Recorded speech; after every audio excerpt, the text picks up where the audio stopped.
Hey, good evening, everybody that has joined us here tonight. It's being 6:30. I'd like to call a meeting of May 13th, 2020 to order. A little preamble to read here.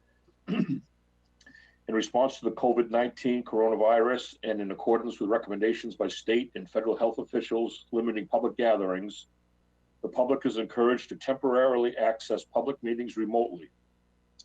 The Board of Selectmen meeting will be available live through the Wolfeboro Community TV YouTube channel or on channel 25. The public may observe without participating in the meeting remotely by joining the virtual meeting through GoToMeeting. GoToMeeting provides two options for accessing the virtual meeting. First one is computer, tablet, or smartphone. Click on one of the following links: https://global.gotomeeting.com/join/447-550-261, or by telephone, landline, or cell, you can call 1-786-535-3211. Enter access code 477-550-261. Enter your PIN if you have one, or press the hashtag or hash sign. For a complete printout of the instructions for virtual meetings, visit the town website here at wolfeboro.us/home/news/virtual town meeting login information. The board also encourages members of the public to submit comments for the meeting in writing by email to tmsecretary@wolfeboro.nh.us, or by postal mail addressed to Board of Selectmen, P.O. Box 629, 84 South Main Street, Wolfeboro, New Hampshire, 03894. Okay. You're hereby also notified that at this meeting, the Libby Museum trustees, Brad Harriman, Paul O'Brien, Linda Murray, Dave Senecal, and Q. David Bowers, will hold a Libby Museum trustees meeting at 6:30 to discuss the status of the Libby Museum for the 2020 season. So, the first item on the agenda is there, Mr. Pino, is there a need for a non-public session this evening?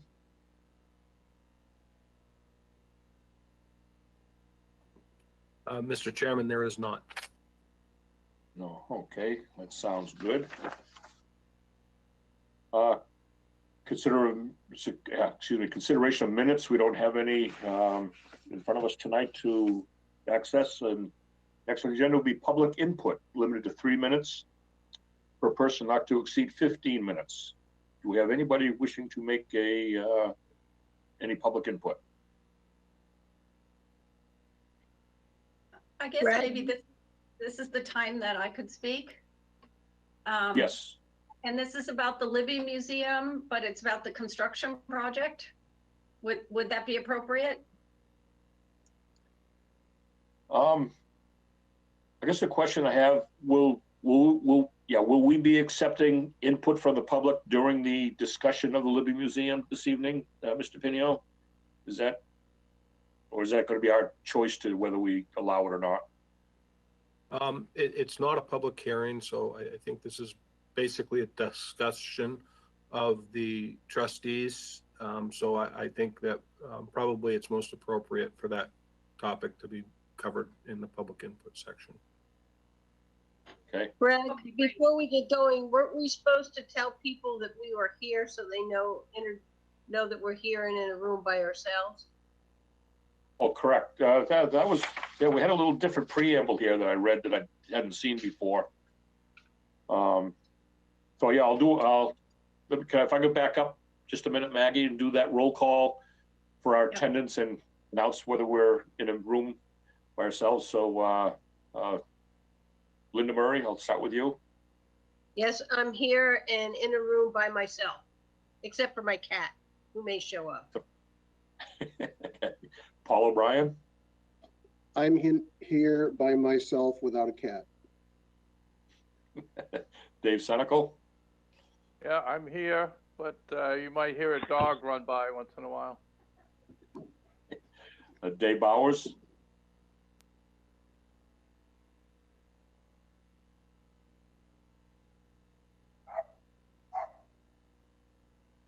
Dave Bowers, you with us here right now? I know you were here earlier. I know he's on with us tonight, and I'm Brad Harriman, and I am in a room attending the meeting, and there is nobody in the room with me. So with that, we'll go back into the public input. So Maggie, that would be the time for you to have your input with us. Okay, great. Thank you. I want to speak to the application to LCHIP that Alana prepared last year for the Libby Museum. And it was not funded, but I've spoken with her, and we wanted to see if there was interest in resubmitting the application or revising and updating the application. The deadline for the intent to apply form is Friday, the day after tomorrow. I've spoken with George Bourne. Obviously, the Libby Museum qualified last year to be an applicant, so I don't see why that would be any different. The intent to apply form simply asks the basics about the project, and you have to put down an amount of money requested, but you're not bound to that. The final application would be due June 26th, and the Heritage Commission would be happy to take care of submitting those documents if you would like us to. Okay, that's great. I think the application is strengthened by the fact that the town meeting did vote the $300,000 to set aside for the project. So I just wanted you to know that. It probably has absolutely no bearing on the discussion about whether or not to open. But as the owners of the building, it would be great to have your okay to at least get that intent to apply form in. We're not bound to submit a full application if things change between now and June 26th. Okay, that's good information. Thank you, Maggie. You're welcome. Do we have any other public input this evening?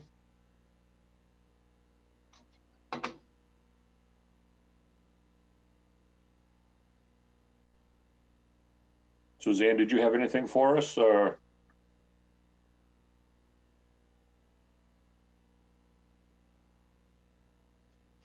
I guess not. Okay, we'll continue on. So, according to Mr. Pinio, we'd like to first go into Mr. Sims, I believe, has some. I didn't have the microphone on. I'm sorry. Okay. I'm sorry. All right. No, we'll let you go. We'll let you, I'll be glad. chime in. I'd be glad. Suzanne. I'd be glad to let Mr. Sims go where I was late getting on there. Well, we're doing the public input now, so. Oh, When okay, he starts I with see. public input, yeah. I see. Oh, sorry. Regarding the Libby, because I don't know when the trustees go and if you're going to take the public input, I would like to have it clarified if this is a short-term close in regards just to the virus, or is it being temporary closed due to the condition of the building? And with those questions, then I would then follow it up with what would the plans be to reopen? And the fourth part of that question is, in the interim, what plans do you submit to discuss as far as reconstruction or rehabilitation of the building? So there's 4 questions there. And then regarding, okay, to go to the next one, the railroad Yes. station. Sure. Yeah, I would like the board to know that LCHIP and the Lakes Railroad Association, they do not have a contract. There is not a contract between LCHIP and the freight people as of today. And that there are very stringent hurdles they have to get over to receive even $1. And they haven't put in any draft document for that. And just something that kind of a heads up is that if you enter into this agreement, you are binding the town to a stewardship agreement that will be recorded at the Registry of Deeds for up to, I believe it's 10 years, depending on the amount of the grant. And the town will be locked in to that purpose for that building. So heads up on that. And I would like to note that I am speaking as a concerned taxpayer only, as a taxpayer. Thank you for your time. Okay, thank you, Suzanne. Do we have any other public input out there this evening before we get started?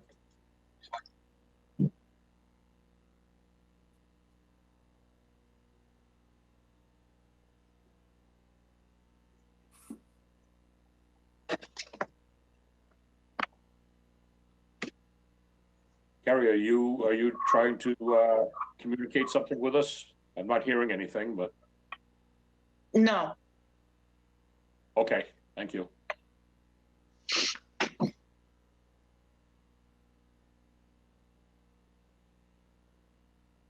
If the folks that aren't going to be communicating right now, if they could just mute the mics so that the background noise doesn't kick in while we're continuing our meeting and stuff, that we'd appreciate it. Any other public input? Seeing none, I guess we'll move on with our agenda. And Mr. Pena, was it Mr. Sims' intention to take his thing out of order to go first, or was he going to be more in the public input part? No, I believe he was going to go first based on the Gantt chart that you received earlier or later last week, and I believe he's got more information that he wanted to provide to you this evening. Okay. All right, so if that's good with the board, we'll go by consensus. If everybody's agreeable to that, to take the Model Railroad Museum first here. Does that sound okay with everybody? Linda Murray, yes. Paul O'Brien? Paul, okay. Yeah, Paul's okay with it. Dave Senecal? Yeah, that's fine. Yep. Dave Bowers?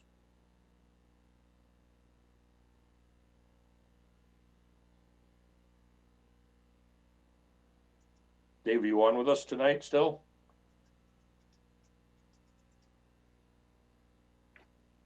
Well, you must say they have his microphone muted or something, and I'm good with it, so.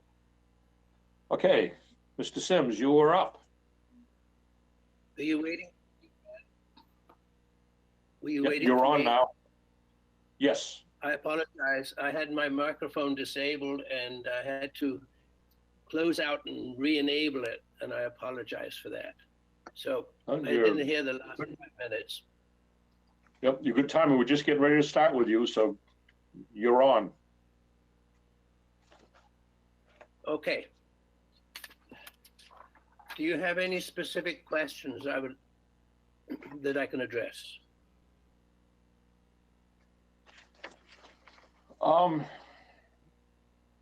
No, I don't think I have any questions. I think we're kind of anticipating getting a status, from you on some of the questions that were presented to you earlier. I wasn't in attendance at the last meeting, so I'll kind of, if you have those that information, you can go right ahead and fill us in. Okay, I'd be happy to. A little preamble, if you don't mind.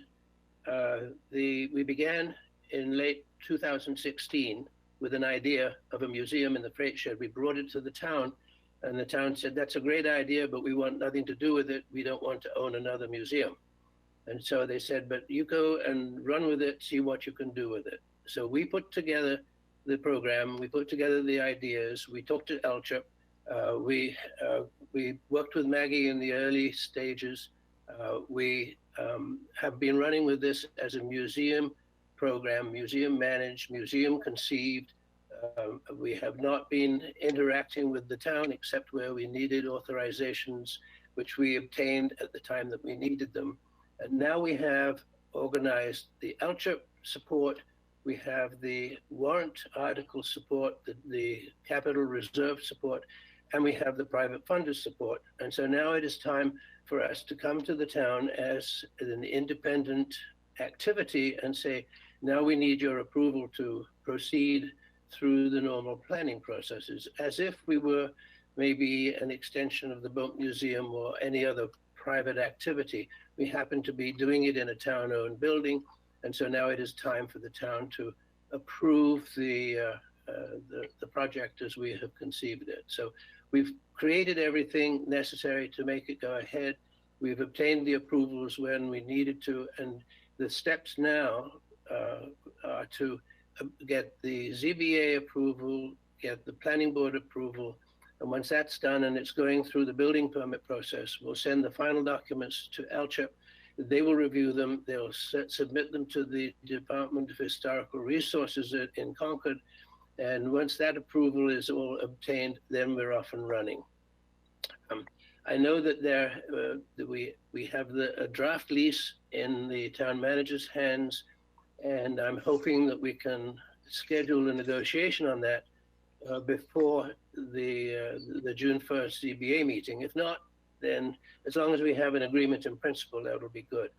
There are some other documents that are related to this. In the particular, there is a stewardship agreement, which essentially says that, you know, if you're receiving restoration funds, then you need to maintain that restored building for a period of time. I don't know if that is 5 or 10 years, but you know, and the town has been made aware of these things from the beginning, but I have not asked the town to take action on any of them because we wanted to make sure we had a viable project, that we had the LCHIP conformance, that we had ADA accessibility, we had all of the things in line, ready to go when we came to the town. So as far as the town is concerned, it should be a fairly straightforward thing. It's turning out to be more complex than I had hoped, but that's the direction we're going. So that's a very quick update. We're essentially needing the ZBA approval, the planning board approval, and LCHIP sign off.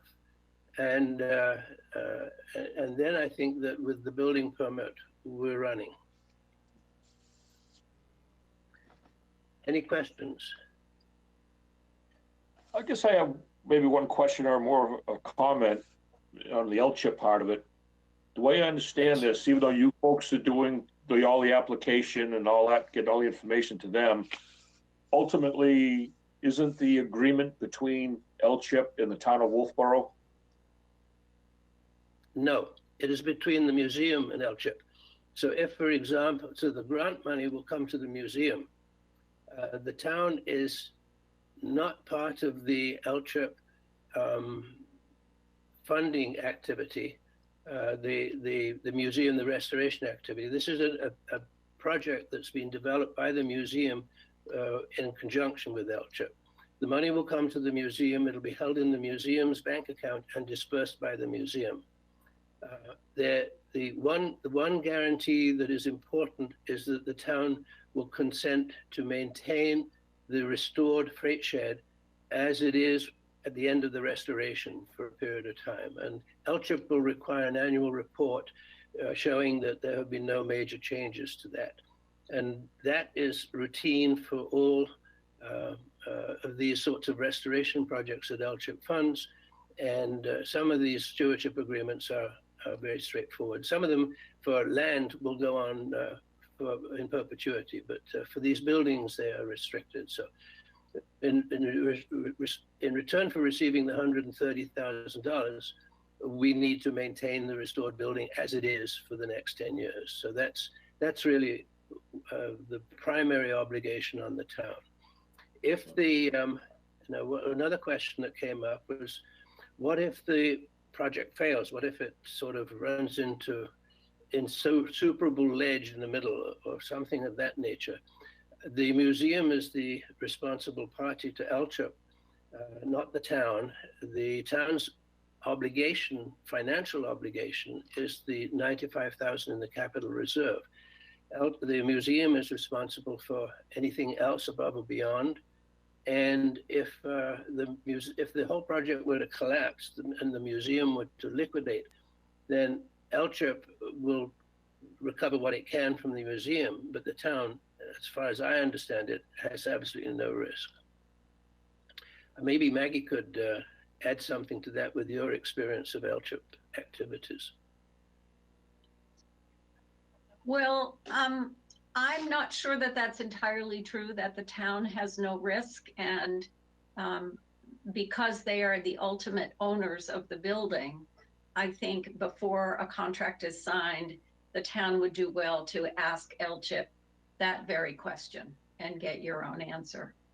The other question that arises in my mind has to do with who maintains the building's exterior. You said that the town will have to sign this stewardship agreement, which is in effect an easement, and that the town at that point, as the owner of the building, is obligated to maintain the exterior of the building. They're also obligated to make no changes to the exterior of the building, so that should the museum not survive and the town is left with a vacant building, they might search for a new tenant who might want to make modifications to the building, but their hands would be tied, or they would at least have to go through Elchip to get approval of those changes. And all of that has to meet the Secretary of the Interior standards as determined by both Elchip and the Division of Historical Resources. So it is some protection for the town, actually, that, you know, this building will continue to read as a freight house and look like the restored building, but there also is some obligation. And I think if the museum goes out of business, the town will be left with that responsibility. Okay, I will put the town and Elchip in touch when we get to that discussion, and I think that's an important point. But the intent is that the town have no liability. The intent is that the museum is the entity with the risk, and that'll be that. Yeah, that was my reason for asking. Go ahead, Maggie. I just had a question about who is responsible for maintaining the exterior of the building.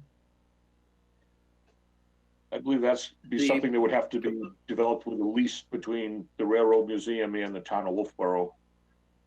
That would be addressed in that. It is proposed in the lease, I think. Yeah.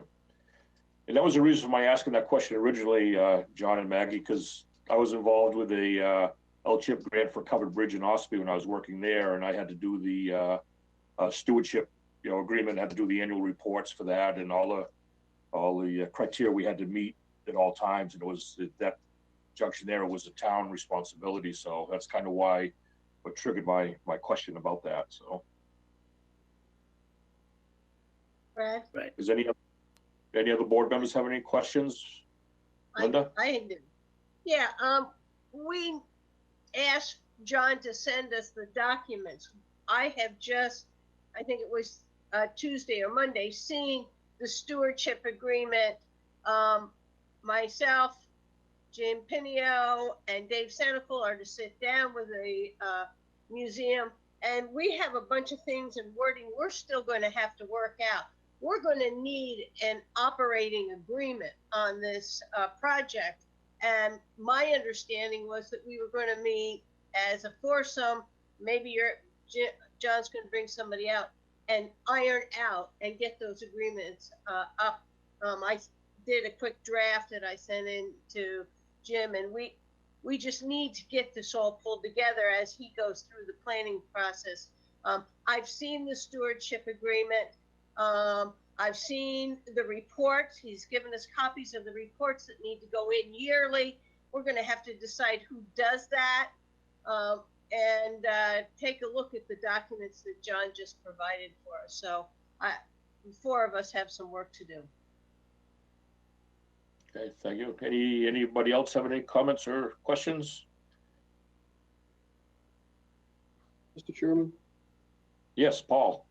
Yep. Good evening, everybody. Thanks, Linda, for what you just said, and thanks, John, for updating us. I think last week when we met, I think we all felt that we were kind of watching a movie one frame at a time, backing it up, clarifying what we heard, and I think we all agreed that we didn't want to do that. And so the reason that I think the Ms. Murray and Mr. Senecal stepped up and said that they wanted to help you, John, get some clarity there. And I think that's the right approach. Doing it in this forum is just going to engender just a ton more questions. And I think that that's not what we want to do. We want to get less questions, but more focus. Having a simple question that says who's fixing the outside of the building scares the living bajonkers out of me, especially in a public forum. We should have this thing nailed. And I know Linda and Dave are keen to nailing that down, and you are too. So I'd like to suggest, for whatever it's worth, that the next time we get together to talk about this freight station, it's a progress update. It's a status report of things that we've accomplished. It's an outline of what we need to do next week. It's not a discussion of background information and stuff like that. I apologize if I'm sounding maybe super critical when I'm not. I just want us to focus on closing this thing down. And I think Linda or Dave and you really are going to be the people that are going to run at that with Mr. Ford and with Mr. Pinio, as your sidekick. So enough of the speech. Thank you. Thank you, Paul. We stand ready as soon as Mr. Pinio has the opportunity to organize it. I will be joined by Dave Owen, who is a board member on the museum, and he will help with these discussions. And it would be only too great to have these all pinned down in the next week or two. We have time available and we're ready to do it. Okay, thank you, John. Anybody else have any questions or comments?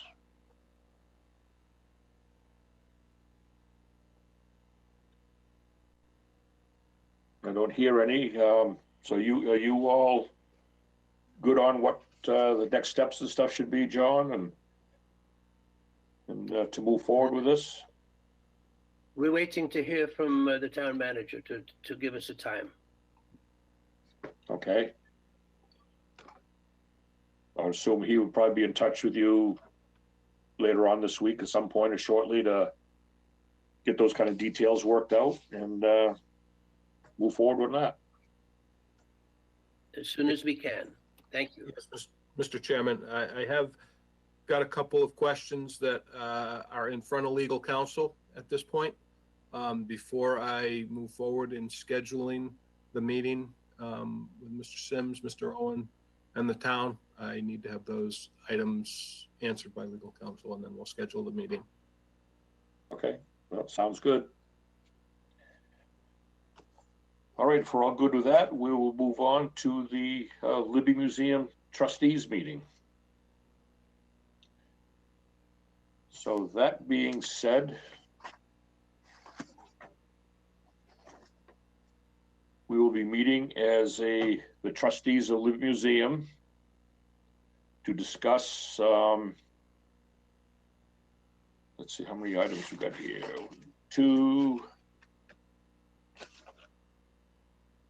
Basically 3 items here. We're going to discuss the Libby Trustees organizational structure, the 2020 museum opening, and also Libby Museum future. So, Mr. Chairman? Yes, Paul. I don't know, there's just a point of order. Do we need to adjourn as Board of Selectmen members and then restart the meeting as Libby trustees? I don't know if we do or not. Linda? I believe you do. You do? I believe that you do, yes. I think we should suspend or leave the Board of Selectmen's meeting for a period of time, but we need to come back to a Board of Selectmen's meeting. So we can adjourn the Board of Selectmen's meeting until the time we're finished with the trustees of the Libby, because we still have items on our agenda. I'll second that motion. That's just my thoughts I was thinking of too, Paul. So we have a motion by Linda, second by Paul. Thank you. To adjourn from the Board of Selectmen's meeting and enter into a meeting as the trustees of Libby Museum. I'll call for a roll call vote. Linda Murray, Yes. Paul O'Brien, Yes, sir. Dave Senecal, Yes. Dave Bowers.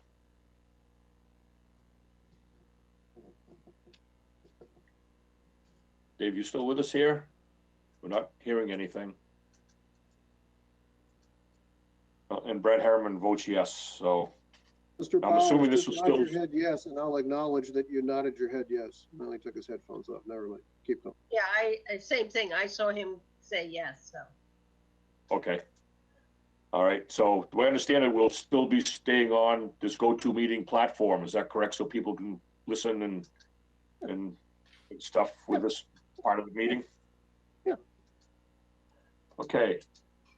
So to start off with too, I just want to put an announcement out here that I am also a member of the Friends of Libby Museum, and I am the interim president of that organization.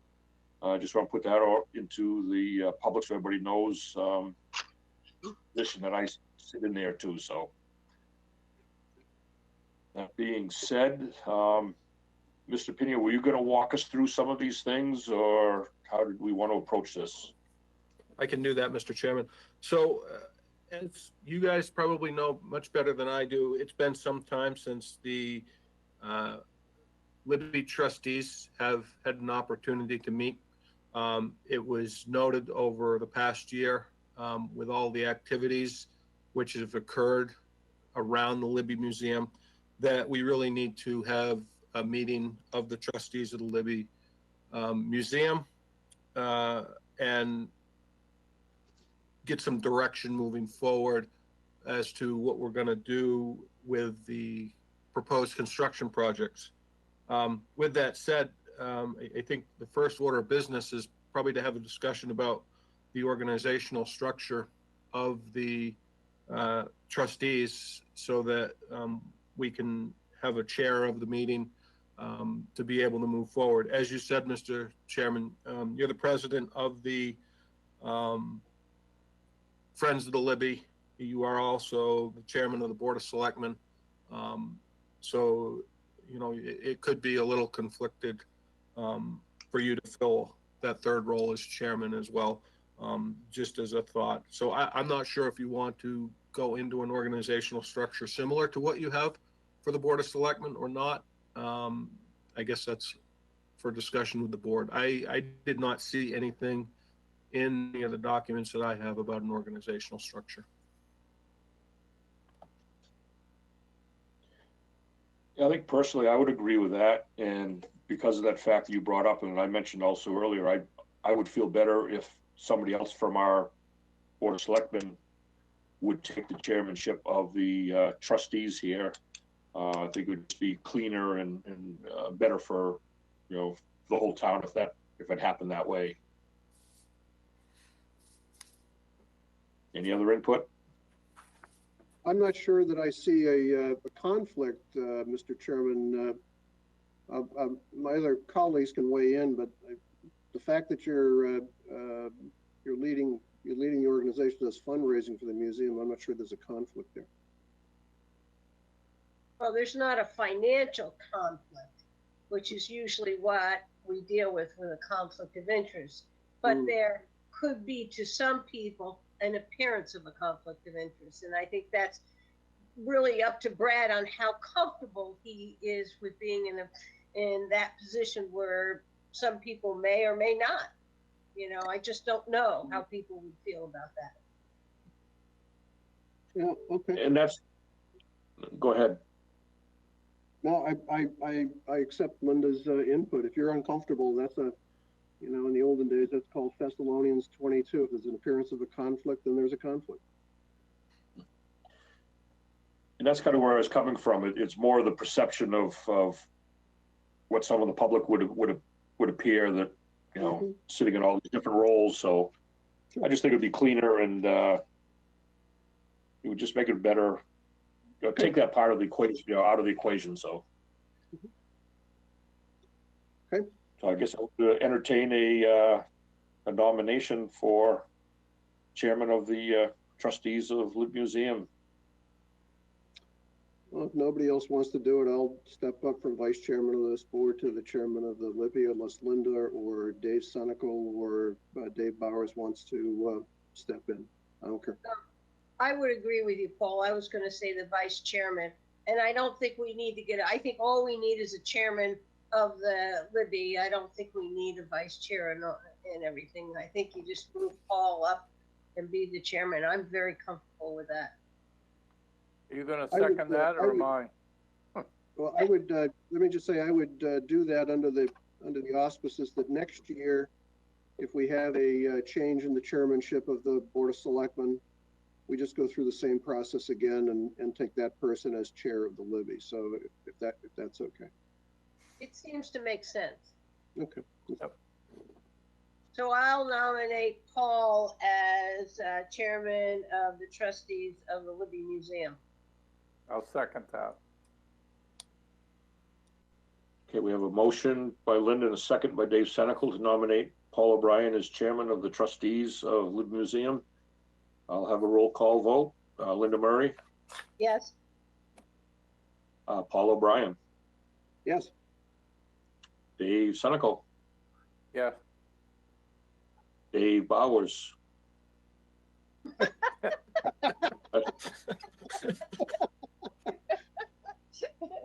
Let the record show. I'm at a disadvantage. I'm at a disadvantage. I don't have them on my screen because I'm just using a phone, so I can't see everybody. I don't see who's talking at the time, so I miss out on that. And Brad Heron votes yes on that also. Mr. Bowers has created a piece of paper that says yes, so he kind of flashed that in front of the screen. Okay, Mr. Pinio, what's your pleasure? How do you want this meeting to go forward now? Thank you, Mr. Chairman. I think we've handled the organizational structure to this point. I think we need to get into a discussion about the 2020 museum opening. To clarify what Ms. Ryan had for a question, this is strictly related to the pandemic situation that we are in now. COVID-19 looming. At this point, the Libby Museum is not considered an essential service. Not sure what's going to happen going forward. I know that Alana has got some items that if we do not open the Libby Museum that we're going to have to discuss relative to the upkeep of the museum. And I think we also need to come up with an idea of a time frame of what the latest time we could open the museum is, because I'm sure she may have some points relative to staffing and whatnot. And lastly, just the financial constraint. You know, we're talking with department heads about being very cautious about spending, not knowing what's going to be happening in the coming months, and be a little cognizant to our taxpayers. So with that, that's kind of the thought process that I have at this point. Thank you. Would it be would the trustees be have any objection if we got a couple of data points from Alana about the museum? I know there's been some correspondence back and forth about attendance and things of that nature. Alana, are you still with us? You're out there? I think I see you out there. Is there any objection to asking Alana a couple of questions? No. I don't have any. Alana, last year, what was no objection? Okay, Alana, last year, what was how many people came through the doors? Thanks, Paul. I'd just like to start by saying I'm no longer employed as the director of the Libby Museum. I understand that.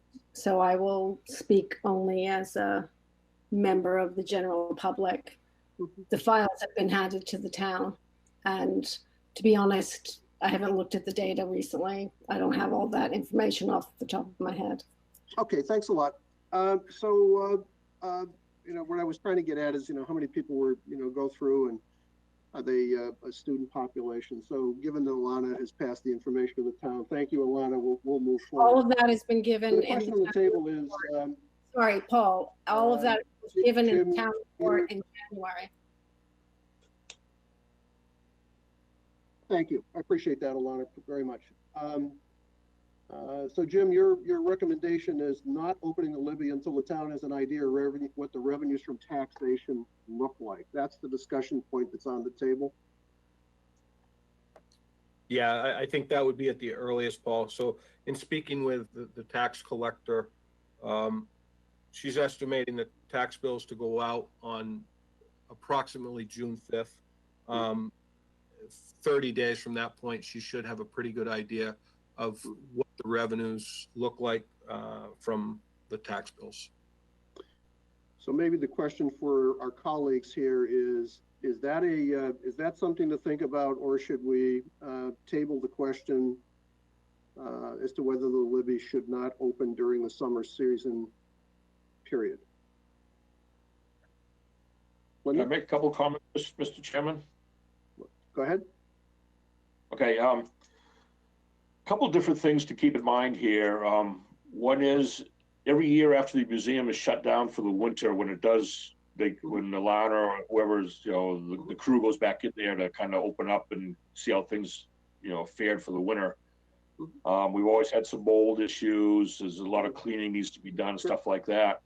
Sure. In my opinion, I think if we approach it that we're shutting the museum down and just leave the doors closed, we're going to do more damage than good with our existing exhibits that are in there right now.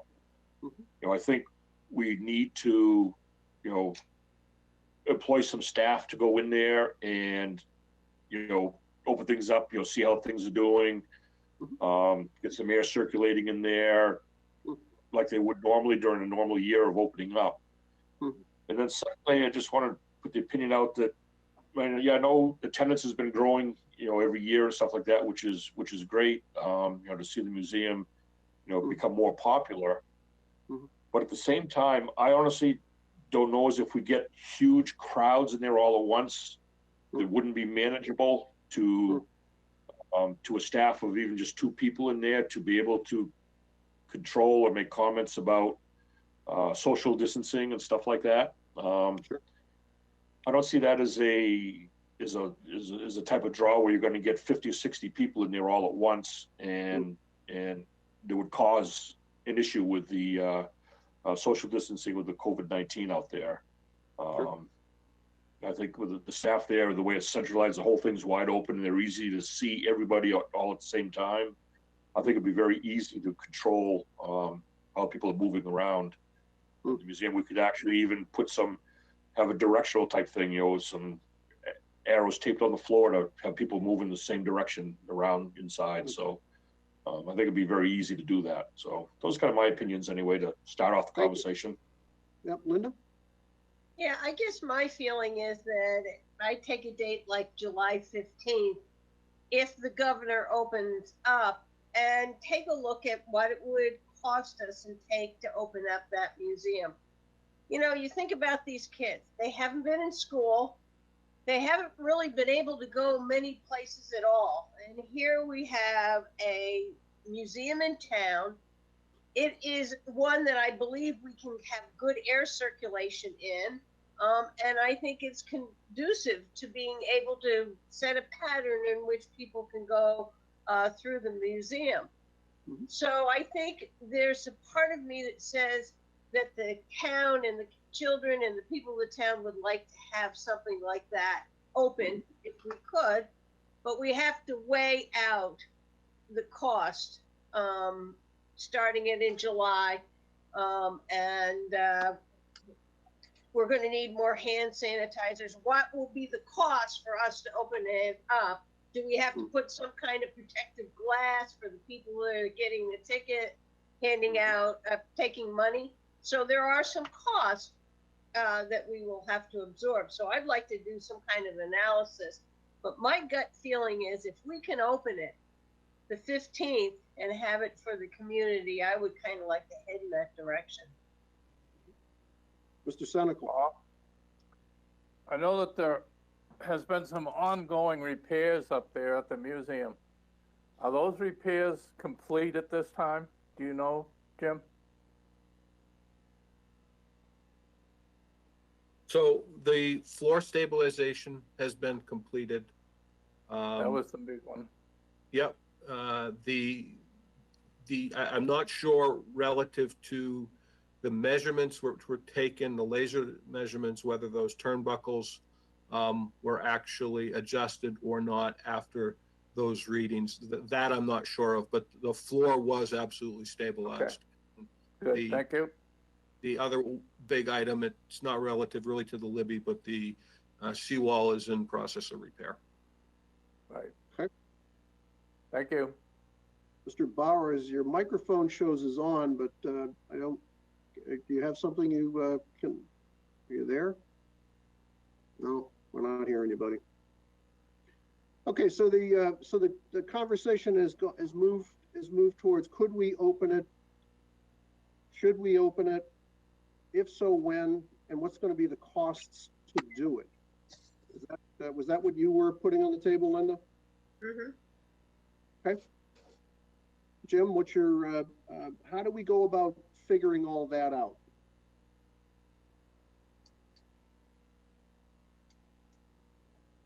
Yeah, I guess I can pull the reports for the Libby Museum, get an estimate of the number of patrons which went through the Libby Museum,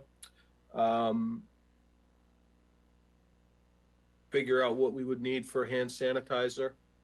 I think the biggest item that we would have to figure out, and this would really be based on the governor's recommendation of cashless and touchless transactions, but we can probably get that figured out. I think the revenue on the Libby was not a lot, right? And we're $4,000. $4,000. Yeah. Mm-hmm. So, you know, we clearly that's taxpayer money. But many of the businesses, many of the museums are moving towards a cashless situation, or a bucket where you put, quote, dirty money. So we're going to have legitimate money laundering in this country now, which is pretty good. And I don't know whether we could have a cashless capability going into the Libby as well, where people could swipe a credit card or do something like that.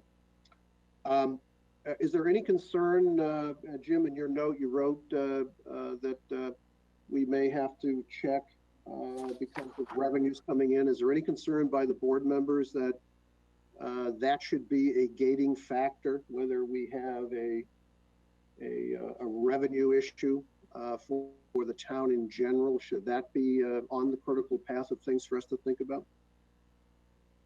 I think it should be part of the calculation. That's why I kind of went to July 15th. If we have a real slump in revenue, yeah, I think then that is. Anybody else? Brad? I think it's something we definitely should probably look at, but then again, I look at the total budget, the operating budget for the museum.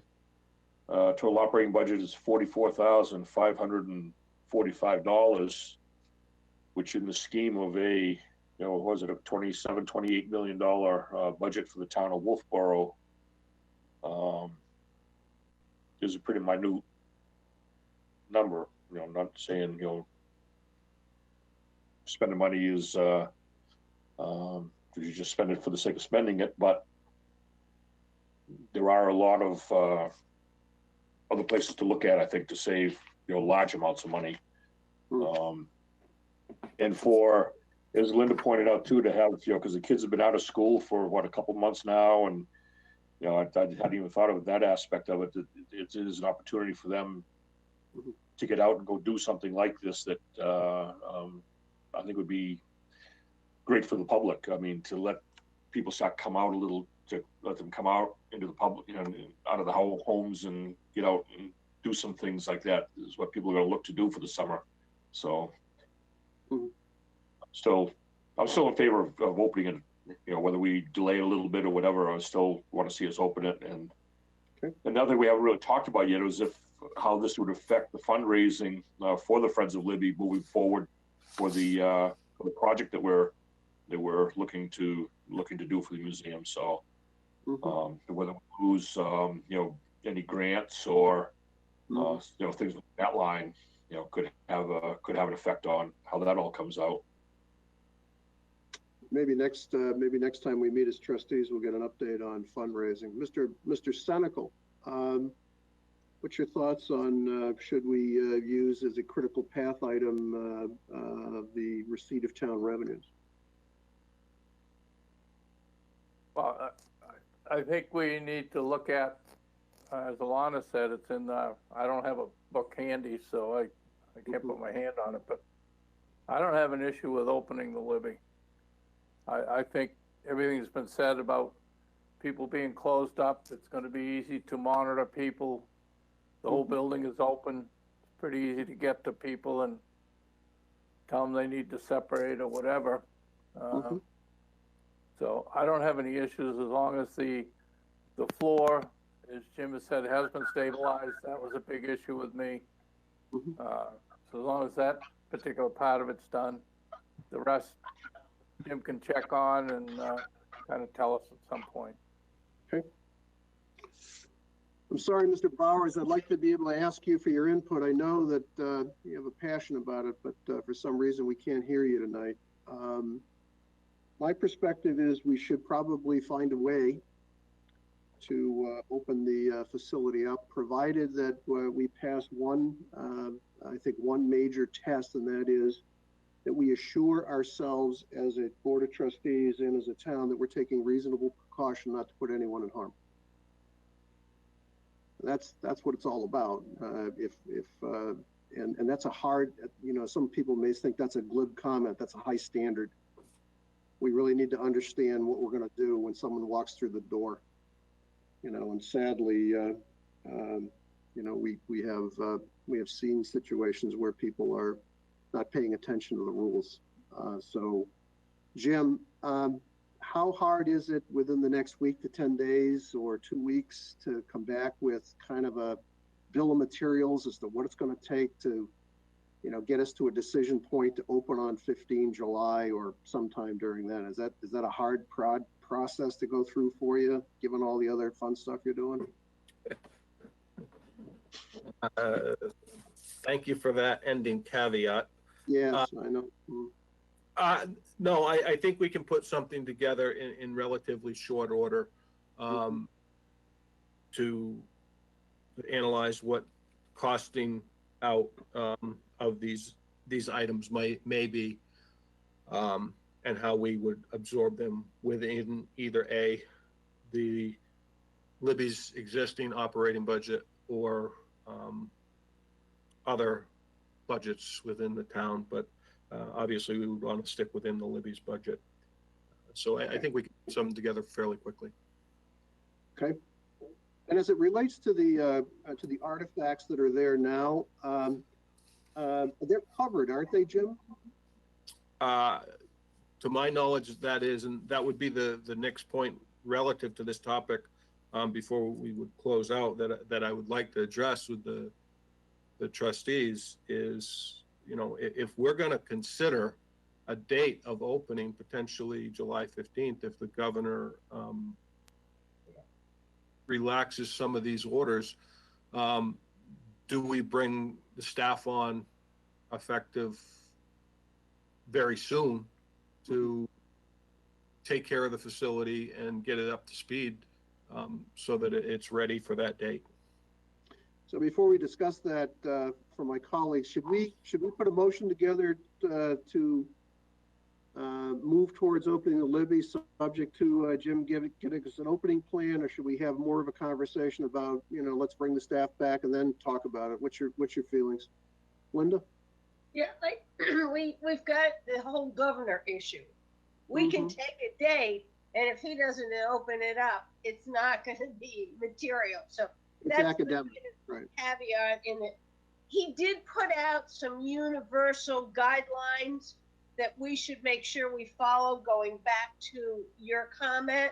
And I'm sure Jim Pinio knows in terms of, we're going to need to make the decision. Are we going to require masks? What are we going to require? So we could make a motion that we head towards a date.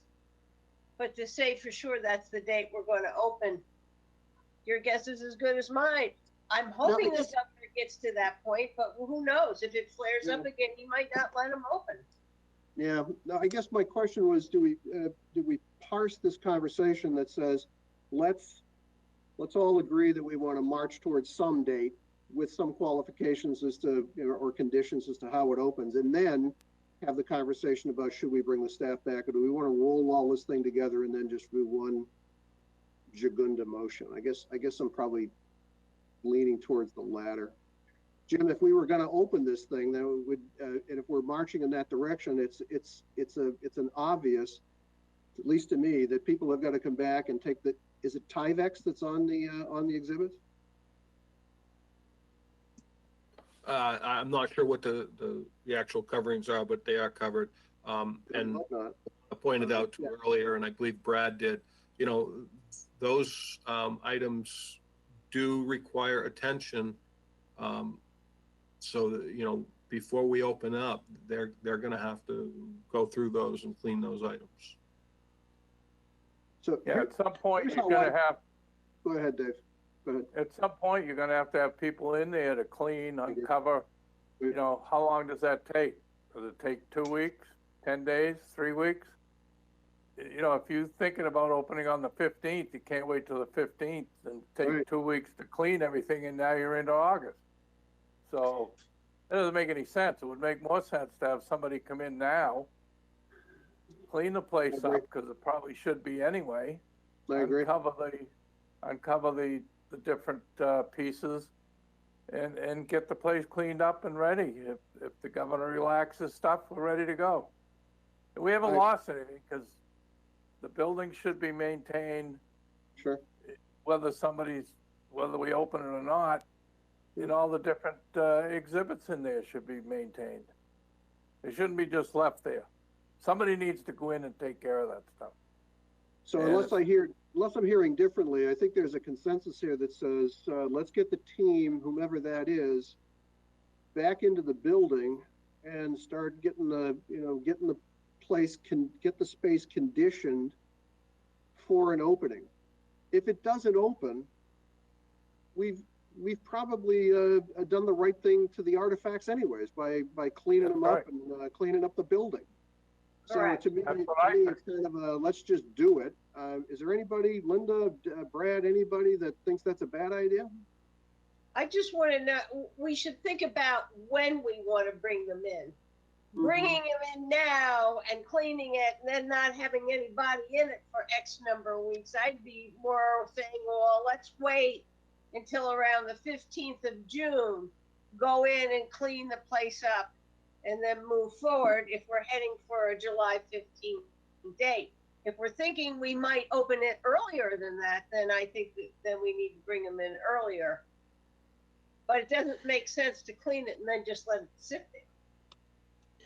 Well, the only comment I would make to that, if I could, Mr. Chairman, is that as we're approaching into the warmer weather, our humidity is actually going to be climbing and stuff too, and that's one of our worst enemies in the museum on these exhibits.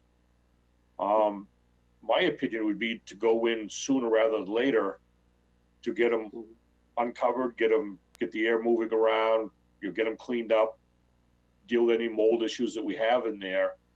And at that point, I think the museum would stay in a better condition if we decide to open, whether it's the middle of July or depending on what the governor does and stuff. And then we might be able to back off to a more limited staff in there to maybe go in periodically just to see how everything's holding up, rather than have it sit for another month in there and then you get into worse condition than it normally is in the springtime. So I think there's no disagreement here that we got to get folks in at some point to condition the space. The only disagreement is when. I don't have a big, huge feeling that that's the case. If we clean it and then don't staff it fully for a while, if that makes more sense, I'm fine with that. So I think we're not disagreeing on whether we should get them in there. I think Linda's saying, hey, maybe June 15th, there's an ask on the table or a bid that says maybe, let's do it now. How about we do the honorable thing and let Jim figure that out? Sounds good to me. Well, I think Brad's right, though. Somebody probably needs to go in there, somebody, Yeah. and assess what's happening after the winter. Has anybody been in there since winter? Jim? You know, Jim? I do not know. But I like the direction you guys are heading. And, you know, quite frankly, one of the things that I would do, I would have a conversation with Alana. But some of these items that you've asked me to task with costs of firing the museum up based on some of the recommendations for precautions, I would task Alana if she would have the time to be able to do that. That certainly would help my workload. Okay. So what Jim is you're saying is she's not working now, we would bring her back and put If her she on wants to come payroll back. and move forward. Yeah, I mean, I think based on the conversation what we're having, we want to protect the artifacts. We want to work in a direction of opening the museum up if the governor relaxes the restrictions. But we also want to promote safety in the facility. And if that safety means, you know, being able to get to a point where we're doing credit card touchless entries and hand sanitizer throughout the museum, those types of things. Lana knows the facility much better than I do, and we could have a conversation about taking that role on. Anybody disagree with that? The only critical path item there is, does Alana rejoin us? I'm looking at her on television. I'm trying to see if the head is going up and down or going sideways, or where's it going? Oh no. Uh-oh, the mic came on. Please, Alana, speak. Yeah, I think this is something for wider discussion. And we're not in public session, so I guess I can speak somewhat freely. We are in public. We are in public. Well, I think it would be wiser to have it as a private discussion in terms of the staffing issues. In terms of the museum itself, although I'm not employed, Jim knows I still have a key and I've been checking on it weekly. I have had, cognizant of social distancing, I've cleaned up some of the outside grounds with community volunteers in the past couple of weeks, and Parks and Rec have been over to mow it. I've checked on the exhibits. They made it through the winter relatively well. Some of the more delicate items are in private storage. So it does take several weeks to open it, to clean it and get it ready to be opened. And that's without any of the new arrangements that we need. We don't have a functioning credit card system there. We never have had. It's cash only. So that's something else to consider. I bet you I'm going to get yelled at by Mr. Senecal for not having wireless service down there, but we'll talk about that later. Unless I misunderstand, I think the board is pretty well aligned by saying, let's see a plan to open the facility on or about 15 July, subject to several items. One would be being consistent with any restrictions that are imposed upon us by the state.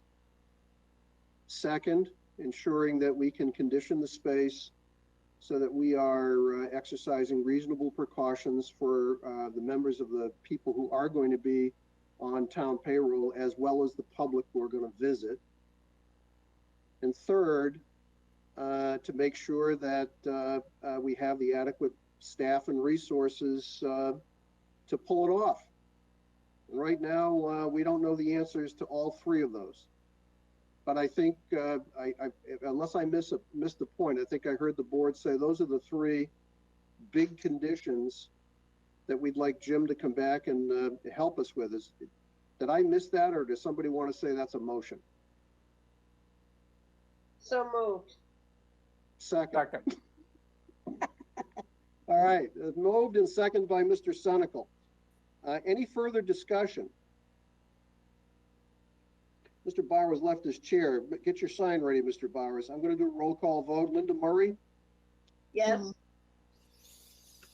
Mr. Bowers. All right, Mr. Senical, Yes. Mr. Harriman, Yes. Paul O'Brien, yes. Mr. Bowers, there's a motion on the table to open the museum with some conditions that Jim needs to come back to us with a plan. Are you okay with that? Hey, show us your sign. Get a sign for us because we can't hear you. He says yes. He says yes. All right, the vote's unanimous. So so Jim, you owe us something probably in short order. I know you got a lot of other things on the plate, but okay, that tackled that one.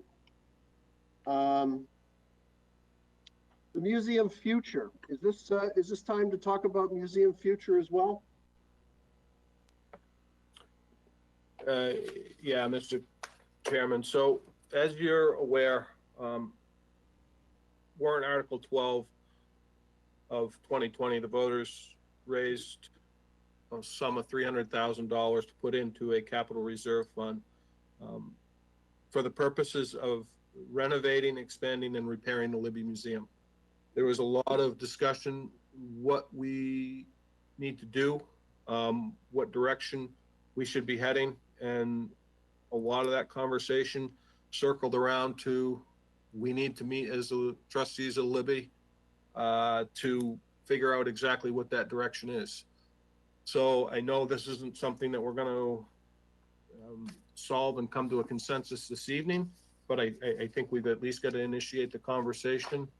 And, you know, I think what Maggie Steer brought forward at the beginning of this meeting relative to the potential LCHIP application, I think that's a point of conversation too, relative to what direction the trustees want to head with the future of the Libby expansion, renovation, or combination of both. So warrant Article 12, $300,000 approved by the voters by a fairly substantial margin. No, it was not. It was only 58%. 58%? Yeah. Well, if you're running for president, that would be a big margin. 58%. Thank you, Linda. So we got $300,000 that's coming in. The question is, what should we do? The floor is open. Well, we got to go back to the reports we have on the building and some of the things that need to be done. We had one done by Chris Williams in 2017. It gave us some areas that we could work on and some of the ways that we might want to handle moisture. We had another observation in 2019 by H.E. Bergeron Engineers. So we need to go back to those reports and see if there's something in there that makes sense for us to do now in order to preserve the building. I think the big issue is, are we going to move forward with a renovation and a rehabilitation at $2.4 million? And if we're going to try to do that, there's a couple of questions in there. One comment Linda raised is there's a set of documents that say here's some things that if you had some money you should work on. But then there's a second question that says, should that money be commingled? I should say commingled. Should it be put together with a plan that was put forth earlier for a larger, would you call it a renovation, Linda, or would you call it an expansion of the Libby? Renovation, expansion, whatever that is going to be. The reason I bring that up to the members of the public. $2.4 million, and that would be the expansion and the renovation. 1.2 does just a renovation. It would expand the footprint of the building. That's one of the options. Right, it's one of the options. So the floor is open, members. What do you want to do? How do you want to go at this? But could, Mr. Chairman, one of the things I think Mr. Pino brought up a little earlier too was that last year we had the laser survey updated. Some new data was entered in there to compare it from, I think it was like, it had been at least 4 years, maybe 5 years. It's been a number of years anyway since it had been done before. So I'd almost like to see that we come in again this year and take a look at it. And we're not sure whether they adjusted the turnbuckles or not during this time frame. So we can establish a baseline if the building annually is moving or not.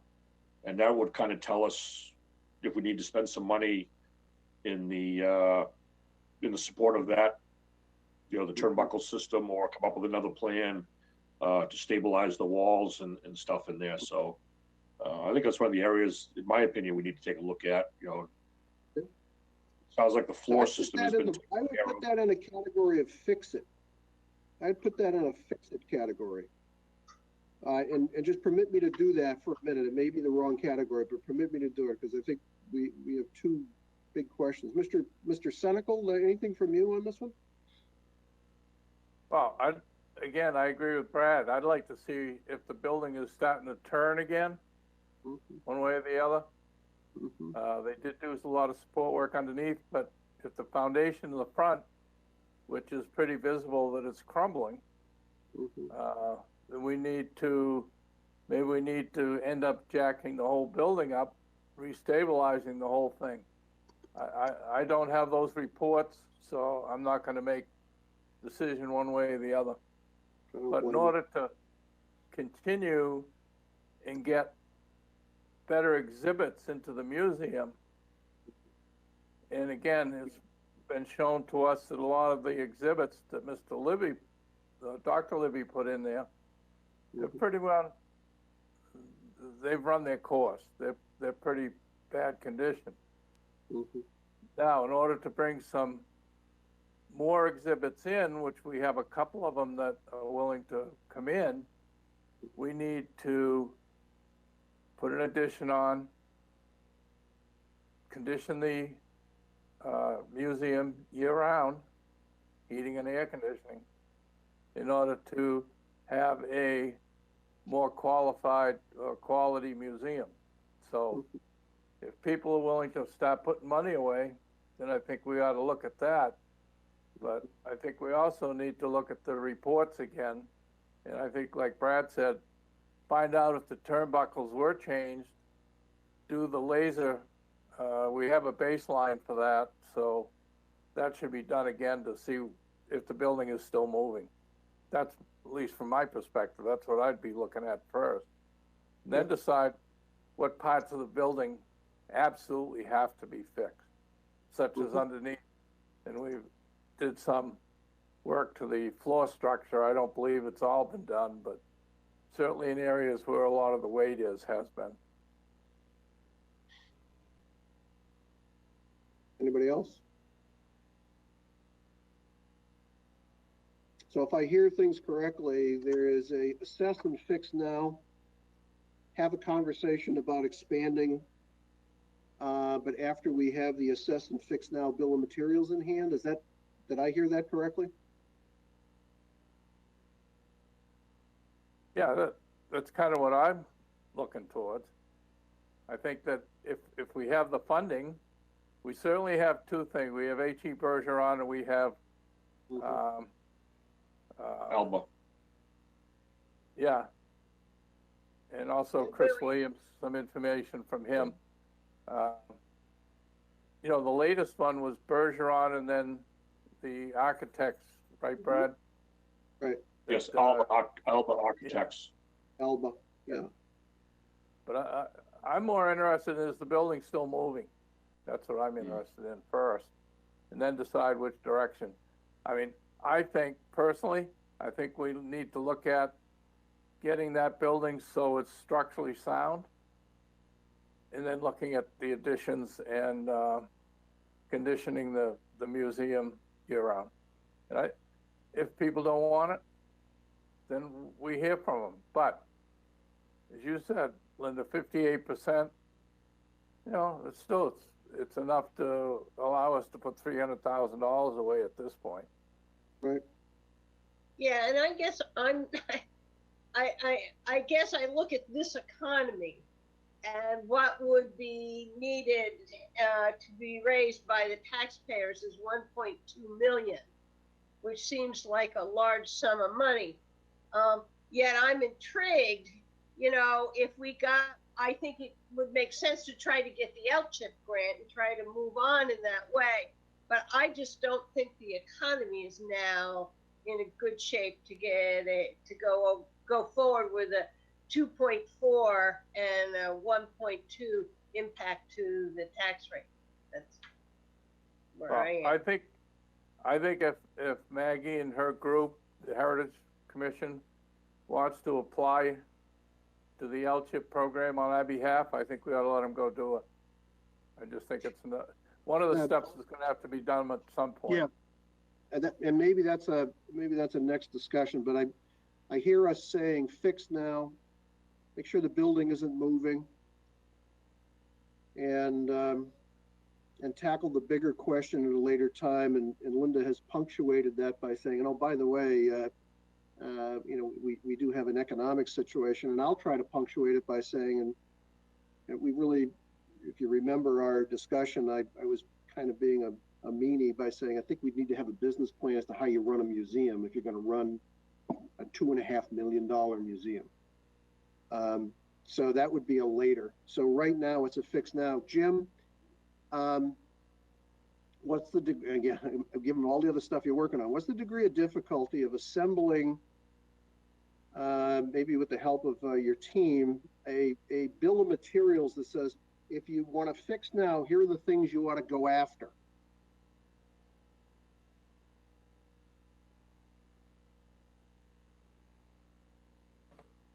So I just actually pulled up the 2019 laser measurements. So I have that file. I should be able to reach out to, I believe it was Meridian was the name of the agency that did the work, to determine whether or not any of those turnbuckles, based on what they're seeing, require adjustment. I can certainly forward this file off to Dave and Brad, having some subject matter expertise in this field, so that they can look at that. I also do have a couple of different structural reports, which I can get out to you guys as well. But to be able to call up about the turnbuckles, determine whether or not they need any adjustment, that shouldn't take any time at all. And just so that I'm clear, Jim, I at least me personally, the question I was asking is, you had $300,000 in hand and somebody said, what in that place needs to be fixed now? Is there a bill of materials? Boom, boom, boom, boom. Here's the things that we got to go after now. If your answer was, yeah, I think we can rustle that up. And if Mr. Harriman is okay with being your partner on this, you okay with that, Brad? Yes. Okay, so if he's okay with being your partner, and you know, you can come back with kind of a here's the things that need to get done, then at least I'm satisfied with that. I don't think we need a motion for any of this stuff, do we? Do we need a motion for this? Linda? I have a question. Yeah. Well, my understanding is that we were not planning to fund the capital reserve accounts until December 15th. This would mean that we would have to fund that account earlier. So I thought it was capital reserve. July. So the July, Jim? reserve funds become populated after the first round of tax bills come out.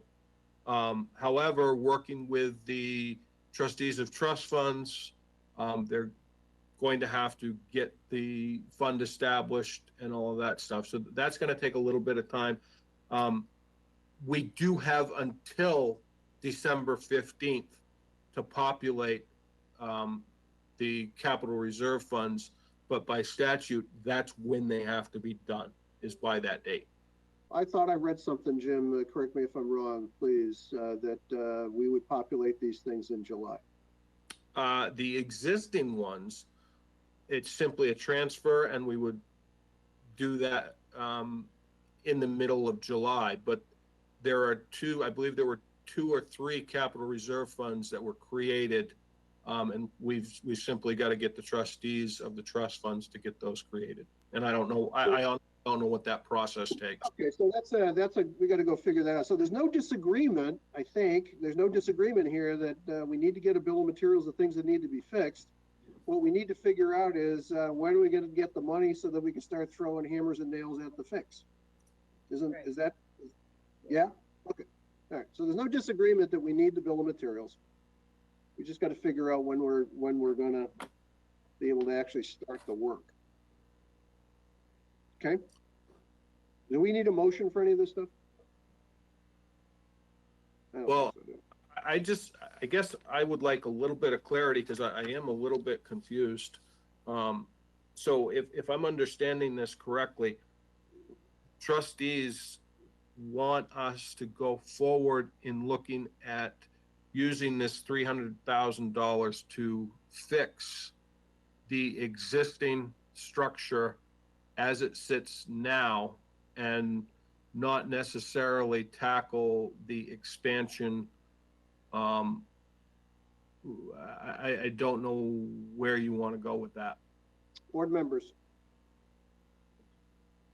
I think, if I could, Mr. Chairman, I think my opinion, my take on this was that, and I think, Dave Senecal was on the same page as me, that I'd like to fund another laser survey of the building, and that's going to give us information to move forward with. I don't think we're saying anything, at least I'm not saying anything right now that, yeah, we want to, take, $200,000 of that to work on the roof structure and or whatever there. We don't know that information yet. I think that's what the survey will give us.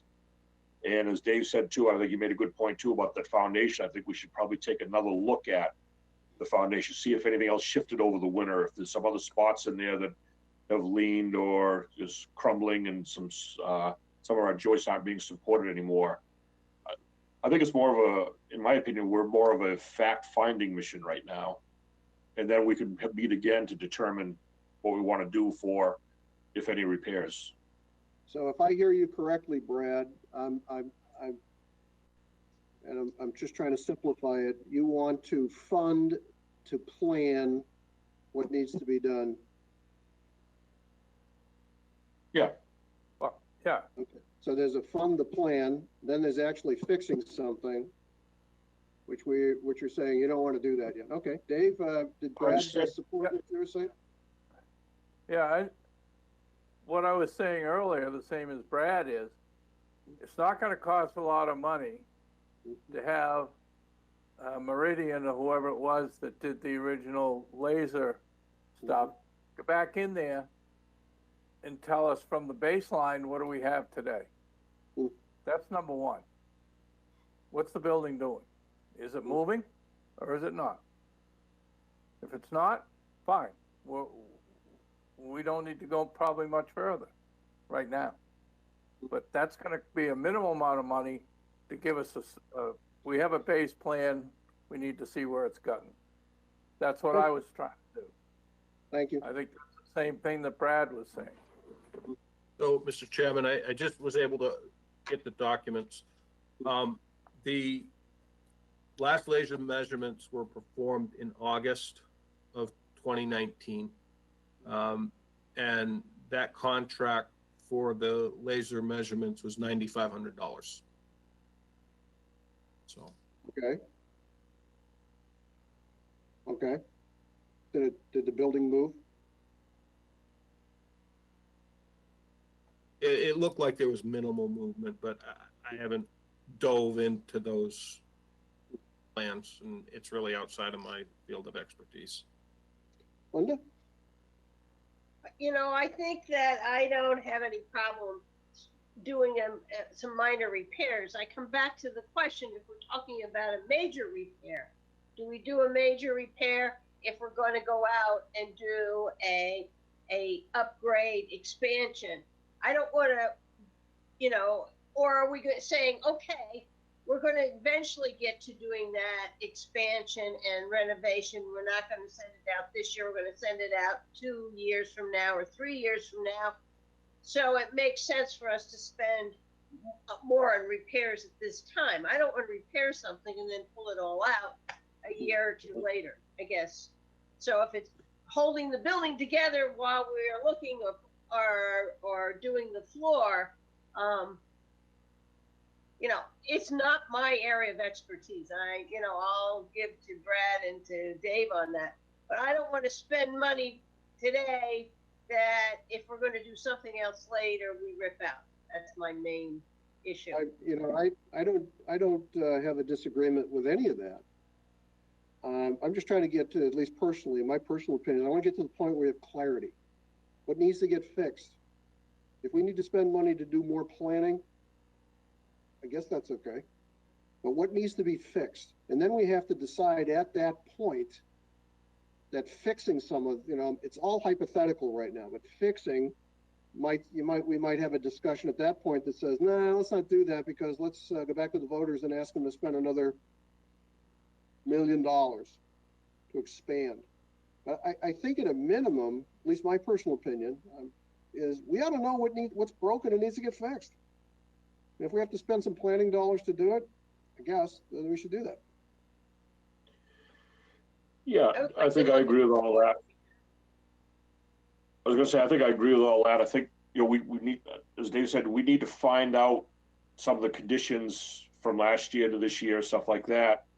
And once we have that, I think we definitely need to meet again as trustees before we, make a decision on whether to, spend, repair, or what, as Linda said. If we think, this thing might be moving forward, we're going to have a better idea of the economy, on how the town is doing in the middle of July after the bills go out. Mm-hmm. As we move along, we're going to have a better feel for how things are financially and stuff too, so we can make those decisions at that time. I just think there's too many variables, there's too many variables in the equation, and you can't solve the equation. We have to anchor down at least some things that say, here's the things that need to get dealt with. The question is, do we deal with them now? Do we deal with them later? If we deal with them later, do we deal with them as a result of an expansion, whatever the cost of that thing is? Or do we deal with them later because we just, we can't do the expansion? But at least we have a baseline of something. Otherwise, we're planning, we're no disrespect, there's too many variables. I can't process. I feel very comfortable. So I agree with you, Brad, that we should not, we should get. I thought you were finished. We lost you. No, I lost you. Go ahead. My feeling is that I'm very comfortable if Dave and Brad and Jim take the reports that we already have. There's no point reinventing the wheel. Bergeron gave us some structural issues. Williams talked about things that we could do to stop some of the moisture. There's a lot of data there. And then we had our architect. Let's go see what's in there that we should be doing now. And I think Bergeron gave us a list in that report. So if we go and start right now going over the data that we have to come up with what we should fix now. Jim, did we give you clarity?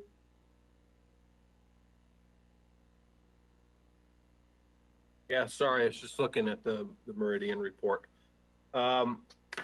Yeah, I can certainly reach out to Meridian. I can get them back in here to perform another set of measurements with a set of recommendations. That should be able to be put together fairly quickly. It was the last time. Relative to the floor, I can look at the existing reports and get those to Mr. Senecal and Mr. Harriman for their review, and if we need to pull in, I can't think of the gentleman's name, preservation floor specialist or whatnot, to look, see what we may need to do with the flooring structure. I can certainly get those balls rolling. Paul, there just was a note coming in from Alana that a full building assessment was done last year. Let's get our hands on that. We Let's saw get that at CIP, documents didn't we we? have. I think that at least, I think we saw a working draft of that at CIP. Let's get it. Let's Yeah, take a look at that. That's what we need. Thank you. Mhm. All right, clarity. So I don't think we need to motion on that, so let's move on to the next item. And the next item is we got an ask on the table from Maggie Steer, who has been patiently waiting out there, as to whether we want to do an LCHIP application. It's kind of a last minute rush, but God bless you, Maggie, for bringing it to our attention. What's the pleasure of the board? I think I already stated that I think that we should have her go ahead with it. You know, it gets us into that soup bowl with a lot of other things and see where we come out again. I just say, if I recall what Maggie has said, I think she said she'd be more than happy to help out putting the application together. I don't think she necessarily said she would do the whole thing. Now I know the Friends of Libby are meeting tomorrow night. They're doing a remote meeting and stuff. Whether that's something that could come up in their meeting to discuss, to see if they'd be willing to work on with Maggie to put an application together.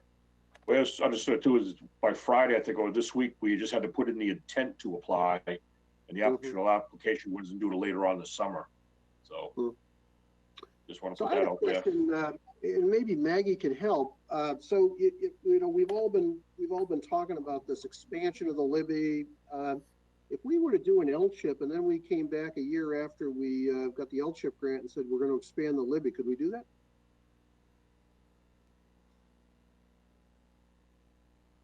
My Maggie, understanding, oh, Maggie's there. Okay. There's Maggie. Turn on your microphone. I didn't know if you were asking that question rhetorically or if you wanted me to answer. Oh, yeah, try to nail you down a little bit. Okay, so I've done a bunch of LCHIP grants. I'm really familiar with the process, just so you know that. Yes, you could leverage that $300,000 that's set aside as a match for the LCHIP money. They love to see the match already in hand. That's a real plus. The fact that the building is on the National Register is a real plus. The fact that there is already a building assessment done is a requirement for any ask over $50,000. So things are lined up to submit an application that aims to address structural issues with the existing building. And I agree that that is the way to go right now. Fix what isn't working about that building, and to the best of our ability. We're not talking about adding air conditioning or anything like that, but the structural and the moisture issues. And then if you want to put an addition on the back, that's another project. That's not a project that LCHIP would fund anyway. They fund preservation of existing historic structures. So even the application that Alana put in last year had to be very clear in its budget what was new construction and what was eligible in the LCHIP related budget scheme. Is that clear? If I understand you correctly, Maggie, that the LCHIP would be for the preservation of the existing footprint that we call the Libby. Well, not just footprint, but preservation of the historic structure. But Yes. it's on a footprint that the way I look at it, it's on a footprint, the current structure. Yep. If we were at a later time to expand the Libby, we wouldn't run afoul of that L-chip grant because we restored the original structure, the footprint and the structure, and the addition would be something completely different, and we could go ahead and do that. Well, relative to the Freight House, you heard earlier that L-chip requires a 10-year stewardship agreement. So they would have 10 years during which they would review any additions or changes to the building, and they would have to approve them. If the addition met the Secretary of the Interior standards, they would probably approve that. And the way it was designed, on the back, roof lines not visible, it already was designed to meet those Secretary of the Interior standards. At that time. So yes, you should be able to do that. Okay, okay, all right. Okay. Okay. Paul, this is Who's- Suzanne. Yes, Suzanne. May I address a question to Maggie? We've been discussing this back. Just point of order. Can we have the public input during this? I don't know. Anybody We can object? do whatever we want to do. What do you want to do? I want Suzanne to ask a question. Suzanne, fire away. Ask a question. I just would like Maggie to clarify the amount of money that we'd be seeking, because we're talking about that 300,000. It would not be a match, as I understood our last conversation, Maggie, that it wouldn't be a match of 300. It would, the most that you were interested or felt that we would qualify for is 150,000. Well, it's not what we qualify for. 1 year, L-chip took its whole $500,000 and gave it to one project. But that was really unusual circumstances. And typically the grants are somewhere in the range of 100,000 up to 200,000. I think it would be unusual for them to say they want to give the Libby Museum $300,000. But we can always ask for that amount or say we intend to apply for that amount, see what they say. And they have frequently awarded less than the asking amount. One of the questions on the application, I believe, says, what happens if you don't get the full L-chip amount? And you have to speculate, will the project go forward? Are there other sources of funds, et cetera? All right. Thank you. I just didn't want to let the board get misled thinking that we were going to get a match, because we may not. That's all. Thank you.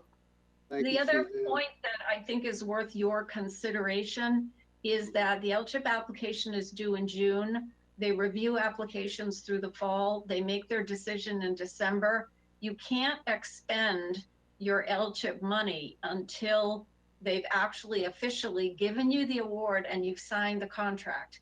So no construction would likely take place in this season anyway. There are a few exceptions. If you have to spend money before the grant commences, they may still consider that an eligible match, but that's a little bit more complicated.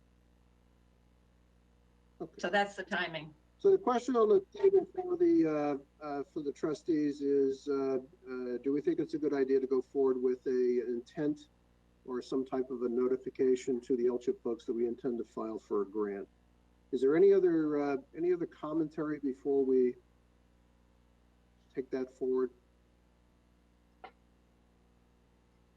Would anyone like to make a motion? I'll move that the trustees of the Libby apply for an L-chip grant. Second. I'll second that. We have a second by Mr. Senecal. He beat you by a half a second, Brad. Okay. Any further discussion? Mr. Bowers, get your signs ready. Let's do a roll call vote. Ms. Murray. Yes. Mr. Bowers has said yes. Mr. Senecal. Yes. Mr. Harriman. Yes. Mr. O'Brien says yes as well. Anybody I missed? Okay. So then the process is, how are we going to get that done? Maggie, do you connect up with Jim? Poor Jim, you're catching a lot of work tonight. Do you connect up with it? How does this get done?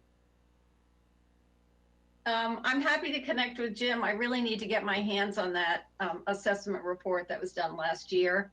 And then I guess Jim and I and maybe Brad as well, coordinating with the Friends, could look at a reasonable scope of work that came in at the budget figure we were hoping to work with. Okay. Does that sound good? Mm-hmm. Yep. Okay. I think we're done with the trustees' business. Maybe next time, kind of an update on what's going on with the Friends, how that's going along, maybe other issues. But is there any other business that we, the trustees, want to discuss tonight? Paul, there's one other issue that would be helpful before the Friends meet, just because of time lags, et cetera. There was a plan to have a outside fundraiser plant sale at the end of June. There was discussion among the volunteers who are getting it organized about how to manage it with social distance, et cetera. But we really need to have some view from yourselves about whether we should or could go ahead with that, or we don't do it this year. Board members. I go back to Jim, and is that are we allowed to do that under the governor's orders? That's would be where I come from. I don't know. I just don't know. Because remember, we're still at stay at home. And then he opens different things, and I don't know if anything he opened included a sale, outdoor sale. Like yard sales. And I can hear and tell you, based on the legal call with the state on Tuesday, right now, according to the Attorney General, yard sales, fundraising events, such as what Alana is speaking, are prohibited. You know what, Alana? It's a sad thing to say, and I won't use the S word. It really, stinks. But yeah, I think maybe next Thursday the governor has a change of heart. But I think right now, plan for no event. Okay, thanks for the clarity. Yeah, Alana, I will keep, if I hear anything different in the orders, I will certainly advise you and the Board of Selectmen. Yeah. Yeah, okay. Any other business this evening for the trustees of the Libby? Hearing none, I'll take a motion to adjourn this meeting and go back into session as members of the Board of Selectmen. So moved. Second. Moved by Mr. Senecal, seconded by Ms. Murray. Roll call vote. Mr. Bowers. Yes. Linda Murray. Yes. Mr. Senecal. Yes. Mr. Harriman. Yes. Mr. O'Brien says yes. Mr. Harriman, you're back in charge. We're now reconvening as members of the Board of Selectmen. Thank you. Thank you, Paul. Thank you for taking that on and for doing a nice job with that tonight. So next thing on our agenda is other business. Do we have any other business to take up tonight as Board of Selectmen?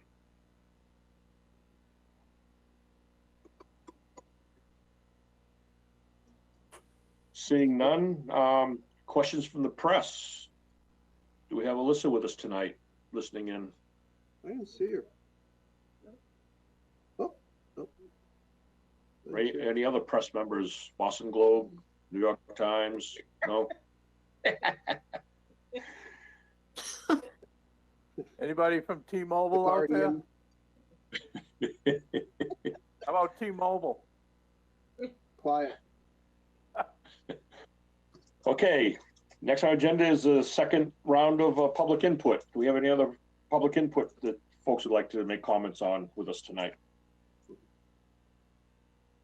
Brad, Suzanne here. Yes, Suzanne. Okay. Yep. Just a little clarification on the L-chip regarding the stewardship authorization according to their guidelines, they say that the lessor and the owner shall sign that document. And also the, what was the other one? LCHIP has their own boilerplate document they use. And the one that you have before you is one that the association, the Freight Association drafted. And so rather than sending that over to council to pay money to find out what they think of it, I would ask that you please go to the LCHIP website and use their stewardship document as a guide. And lastly, I will say again that as of today, the Railroad Association does not have a contract with LCHIP. Thank you for your time. Thanks, Suzanne. Okay, thank you, Suzanne. Do we have anybody else out there with any public input or any comments? I think Maggie Steer, Mr. Chairman, has raised her hand and is, flailing out there. Go ahead, Maggie. Right, sorry, Brad, I'm sorry you don't have a camera. 2 points I'd like to make. There are two different things that LCHIP requires: a stewardship plan that the applicant or the grant recipient says how they're going to take care of the building, and the stewardship agreement, which is that legal document Suzanne just mentioned. You haven't seen that yet. You've only seen the one that John Sims wrote that is just his opinion of what he's going to do. The LCHIP stewardship agreement is full of very binding legal language. And if you haven't seen a sample of that, I think it would be great to get a hold of one, and George Bourne at LCHIP could certainly send that. So it can be modified. I just did one where signage was prohibited, but you can, in fact, we altered that in the case of this project I was just working on. So those are two different things: stewardship agreement and stewardship plan. And the other thing I wanted to say is that while I'm happy to work on this LCHIP thing, I was remiss in not saying Alana should be able to work on that as well, because it sounds like she will be rehired as director of the Libby. She put in countless hours last year of her own time doing that LCHIP application, and that will be the foundation of any new application as well. So as long as the Libby trustees are okay with that, and the town is okay with that, and having her be assigned to work on the LCHIP application, I think it would be a much stronger application with her input as well. I'm sorry, it looks like she signed off. Okay, thank you, Maggie, for the comments. You're welcome. Thanks, Maggie. Mr. Chairman, Yes. I would just follow up on Maggie's statement. Yes, my intention is to reach out to Alana tomorrow, and that what Maggie just discussed is right within her job description of working through grants and donations. So that will be a conversation tomorrow with Alana. Okay, thank you. Thanks, Jim. Anything else in the public input? Seeing none, I'm gonna say we have no need for non-public, so now I would entertain a motion to adjourn. Thank you, Mr. Senecal. Do I have a second? I'll second. No seconds? Oh, thank you, Linda. I'm gonna stay here all night. Okay, roll call vote. Linda Murray, Yes. Paul O'Brien, Yes. Dave Senecal, Yes. Dave Bowers. Is he waving his yes Yes, flag? he- Yep. Let's see, Dave, put up Okay. the sign. Yep. And Brad Harriman votes yes also. Thank you. We'll see everybody next week. Yes. Okay, bye. Again.